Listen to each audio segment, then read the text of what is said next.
Break ನಂತರ ಮತ್ತೆ ಸುವರ್ಣ symphony ಸಂಗೀತ ಕಾರ್ಯಕ್ರಮವನ್ನು ಮುಂದುವರಿಸ್ತಾ ವಿನಯ್ ನಾಡಿಗ್ ಇವತ್ತಿನ ನಮ್ಮ ಅತಿಥಿ.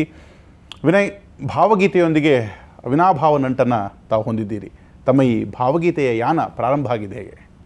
ನಾನು ಶಾಸ್ತ್ರೀಯ ಸಂಗೀತ ಕಲಿಬೇಕಾದ್ರೇ ನನ್ನ ಮೊದಲ ಗುರುವಾದಂಥ ರಜನಿಯವರು, ವಿದುಷಿ ರಜನಿಯವರು ನನಗೆ ಎಲ್ಲ ಮರೆತಿರುವಾಗ ಹಾಡನ್ನು ಕೇಳಿಸಿ ಅದನ್ನ ಕಲಿಸಿದರು ನನಗೆ. ಸೊ ಆಗಿಂದ ನನಗೆ ಬಹಳ ಭಾವಗೀತೆಗಳ ಬಗ್ಗೆ ಆಸಕ್ತಿ ಬೆಳೀತು. ನಾವು ಹೇಗೆ ಬೆಳೀತಾ ಹೋದ್ವೋ ಆ ಭಾವಗೀತೆಗಳ ಅರ್ಥ ಕೂಡ ನಮಗೆ ಅರ್ಥ ಆಗ್ತಾ ಹೋಯಿತು ನನಗೆ. ಸೊ ಅದಾದಮೇಲೆ ಬೆಂಗಳೂರಿಗೆ ಬರ್ತಿದ್ದಂಗೆ NS ಪ್ರಸಾದ್ ಅವರ ಮಾರ್ಗದರ್ಶನ ನನಗೆ ಸಿಕ್ತು. ಹಾಗೆ ನಂತರ ಅಶ್ವಥ್ ಅವರು ಕರೆದು ಪಕ್ಕದಲ್ಲಿ ಕೂಡಿಸ್ಕೊಂಡ್ರು ಹಾಡು ಅಂತ ಹೇಳಿ. ಆ ಹೆದರಿಕೆಯಲ್ಲೇ ನಾನು ಭಯದಿಂದಲೇ ಅವ್ರ ಹತ್ರ ಅವರ ಹಾಡುಗಳನ್ನ ಕೇಳಿ ಭಾವಗೀತೆ ನನ್ನೊಳಗೆ, ನಾನು ಭಾವಗೀತೆಯೊಳಗೆ ಮುಳುಗಿ ಹೋದಂಗಾಗಿದೆ. ಇನ್ನೊಂದು ಕೃತಿಯನ್ನು ಹಾಡೋದಾದರೆ ಮುಂದಿನ ಕೃತಿ ಸುಬ್ರಾಯ ಚೊಕ್ಕಾಡಿ ಅವರ ಒಂದು ಕವನ ಅದು. ಸೊ ಅದನ್ನು ಸಿ ಅಶ್ವಥ್ ಅವರು ಮತ್ತು ಒಂದು ಗಜಲ್ ಶೈಲಿಯಲ್ಲಿ ಹಿಂದಿಯ ಒಂದು ಗಜಲ್ನ ಪ್ರಭಾವ ಅದಕ್ಕೆ ಅಳವಡಿಕೆ ಆಗಿದೆ ಅಂತ, ಅದರ ಮೊದಲ ಒಂದೆರಡು ಸಾಲುಗಳು ಹಾಗೆ ಕೇಳುತ್ತೆ ಅಂತ. ಸೊ ಆ ಎರಡನ್ನೂ ನಾನು ಸ್ವಲ್ಪ ಹಾಡಿ ಒಂದೇ ಇದರಲ್ಲಿ, ಒಂದೇ ಗೀತೆಯಲ್ಲಿ ಅದನ್ನು ಸ್ವಲ್ಪ ಹಾಡ್ಬಿಟ್ಟು ಪ್ಲೀಸ್. ಜೊತೆ ಇರದ ಬಾಳ ಜಾತ್ರೆಯಲ್ಲಿ ಸೊಗಸೇನಿದೆ ದಿನ ಹೀಗೆ ಜಾರಿ ಹೋಗಿದೆ ನೀನೀಗ ಬಾರದೆ, ದಿನ ಹೀಗೆ ಜಾರಿ ಹೋಗಿದೆ ನೀನೀಗ ಬಾರದೆ. ಜೊತೆ ಇರದ ಬಾಳ ಜಾತ್ರೆಯಲ್ಲಿ ಸೊಗಸೇನಿದೆ ದಿನ ಹೀಗೆ ಜಾರಿ ಹೋಗಿದೆ ನೀನೀಗ ಬಾರದೆ.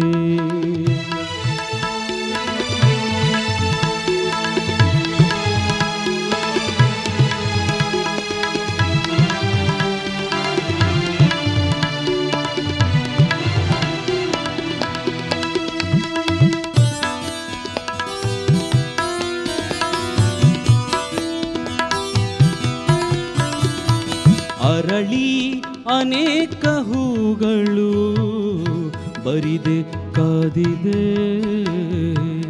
ಅರಳಿ ಅನೇಕ ಹೂಗಳು, ಅರಳಿ ಅನೇಕ ಹೂಗಳು, ಅರಳಿ ಅನೇಕ ಹೂಗಳು ಬರಿದೆ ಕಾದಿದೆ. ಹಿಮದ ಕಠೋರ ಕೈಯಲ್ಲಿ, ಹಿಮದ ಕಠೋರ ಕೈಯಲ್ಲಿ ನರಳಿ ಕರೆದಿದೆ ದಿನ ಹೀಗೆ ಜಾರಿ ಹೋಗಿದೆ ನೀನೀಗ ಬಾರದೆ.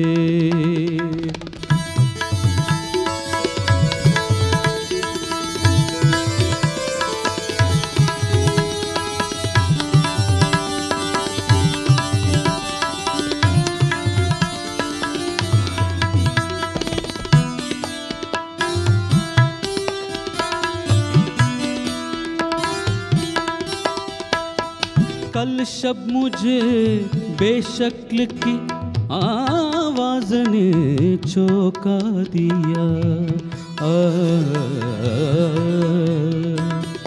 कल शब मुझे बेशक्ल की आवाज़ ने चौंका दिया.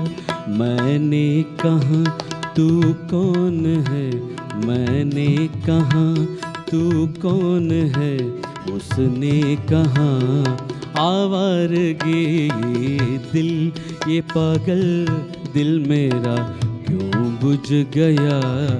आवारगी इस दश्त में एक शहर था, इस दश्त में एक शहर था, वो क्या हुआ आवारगी ये दिल, ये पागल दिल मेरा क्यों बुझ गया. ಆವಾರಗಿ ಜೊತೆ ಇರದ ಬಾಳ ಜಾತ್ರೆಯಲ್ಲಿ ಸೊಗಸೇನಿದೆ ದಿನ ಹೀಗೆ ಜಾರಿ ಹೋಗಿದೆ ನೀನೀಗ ಬಾರದೆ, ದಿನ ಹೀಗೆ ಜಾರಿ ಹೋಗಿದೆ ನೀನೀಗ ಬಾರದೆ, ನೀನೀಗ ಬಾರದೆ, ನೀನೀಗ ಬಾರದೆ. ಆ ಎರಡೂ ಹಾಡುಗಳನ್ನು ನೀವು ಸಮೀಕರಿಸಿ ಹಾಡಿದ್ದು ತುಂಬಾ ಅದ್ಭುತವಾಗಿತ್ತು. ಚೆನ್ನಾಗಿ ತೊಗೊಂಡ್ರಿ, ಚೆನ್ನಾಗಿ ನುಡಿಸಿದ್ರು ಕೂಡ.